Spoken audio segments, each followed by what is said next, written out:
After warning that any clash could ignite a regional war, Tehran has now put a bullseye on a key US Arab ally. A new Iranian video spotlighting Jordan's Muwaffaq Salti air base has sparked fears of a fresh showdown with Washington. With F-15s, F-35A and electronic warfare jets now operating from Muwaffaq Salti, Tehran's warning of full-scale war if attacked. The signal comes right after Iran-backed Houthis mocked a US carrier as worthless on X. From detailed base imagery to fiery proxy warnings, Tehran methodically lays out its target cards.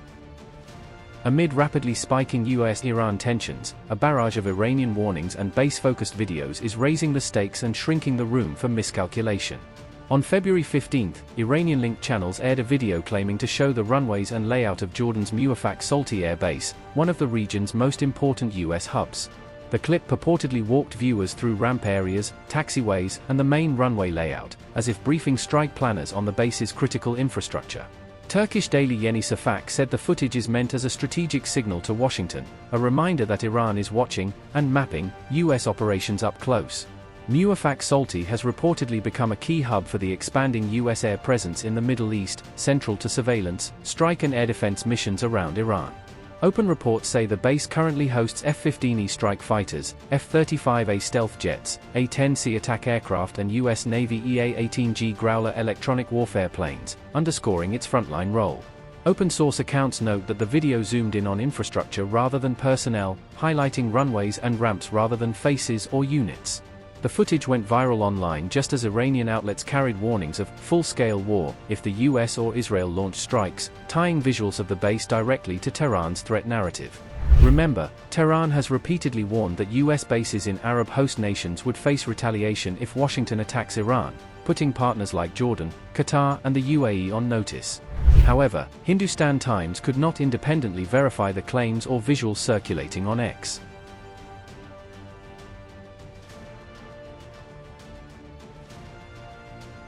The base video landed just a day after Iran's top general issued a blunt, highly public warning to President Trump, coupling imagery with sharp rhetoric.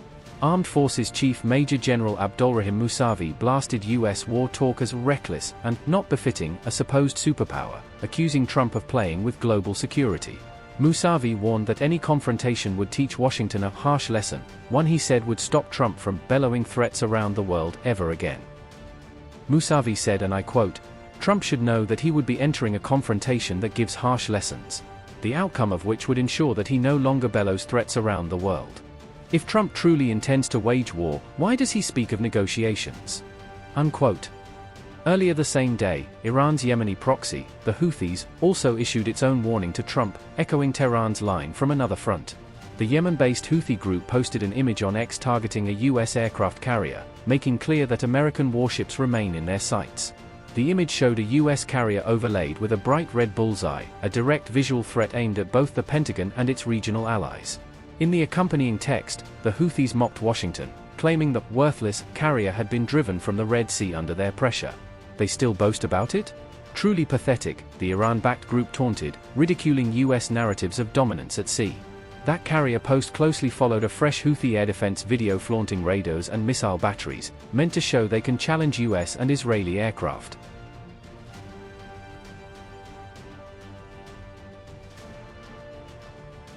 These layered warnings arrived just as reports emerged that Trump is prepared to back Israeli strikes on Iran if nuclear talks break down. CBS News reports that Trump privately conveyed this message to Netanyahu during a December meeting, signaling that military options remain very real. The discussions come only 8 months after the 12-day Israel-Iran war in June 2025, when both countries exchanged heavy fire across multiple domains.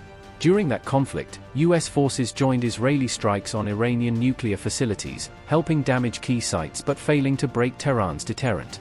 This time, US support is expected to center more on refueling and flight access help, giving Israel the reach it needs without Washington leading the bombing. The CBS report surfaced just as Iran's foreign minister was heading to Switzerland for indirect talks with the US, underscoring how diplomacy and war planning now run in parallel lanes. A second round of US-Iran nuclear negotiations is slated for February 17 in Geneva, with mediators trying to lock in at least a partial nuclear freeze. Trump has warned that if no deal is reached, consequences for Iran will be very traumatic, framing the Geneva round as a last off-ramp before pressure escalates. Yet a day before the talks, Secretary of State Marco Rubio cautioned that making a deal with Iran will be difficult, hinting that expectations in Washington remain low. Look, doing a deal with Iran is not easy. I said it yesterday, I'll repeat it again today. I mean, we have to understand that Iran ultimately is governed, and its decisions are governed by Shia clerics, radical Shia clerics, okay? These people make policy decisions on the basis of pure theology. That's how they make their decisions. So it's hard to do a deal with Iran. We've always said it's hard, but we're going to try. That's what the president is trying. I'm not going to prejudge those talks. I'm certainly not going to negotiate with Iran here in front of the press and on the stage. Our negotiators are on their way there now. They'll have meetings. We'll see what happens. We're hopeful there's a deal. The president always prefers peaceful outcomes and negotiated outcomes to things. He's a president that's shown his willingness to talk to anyone and meet with anyone. And I think if there's an opportunity here to diplomatically reach an agreement that addresses the things we're concerned about, we will be very open and welcoming to that. But I don't want to overstate it either. It's going to be hard. I mean, we're dealing, it's been very difficult for anyone to do real deals with Iran because we're dealing with radical Shia clerics who are making theological decisions, not geopolitical ones. But let's see what happens. I hope it works out. We all hope it works out. Washington is reportedly pushing to widen the negotiating agenda beyond the nuclear file to include Iran's ballistic missiles and possibly regional activities, something Israel has long demanded. Tehran flatly insists its missile program will not be on the table at any stage, calling it a non-negotiable pillar of its defense and deterrent. Iran has instead signaled limited openness to discuss nuclear limits and verification, but only if sweeping US sanctions are lifted in return, tying technical steps to real economic relief.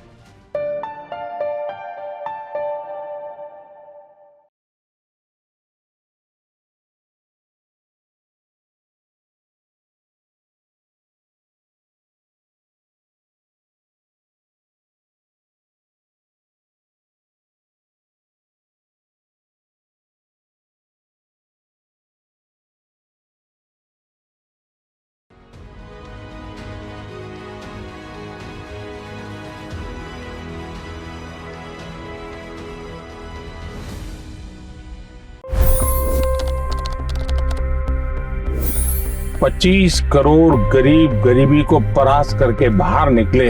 For the good of our nation, let's work together and let's truly make America great again.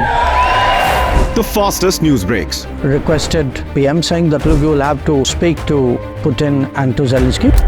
The biggest news makers. The relationship with India is probably the most important bilateral relationship the U.S. will have for the rest of this century. The capital delivered quite an election result today. Expert analysis. The million-dollar question today is how to stop this dance of death. Ground reports. I'm standing at the crossroad of the Kumbh Mela. Behind me are more than 100 entry guards. Long-form interviews. Exclusionary politics is reflected in Manipur case as well. You don't bother because this is a small state. Deep dive into burning issues. It's often said DRC could be the richest country in the whole world. It's because of what sits underneath. Why exactly did the US topple the Sheikh Hasina government? HD videos. We don't just break news, we break it down.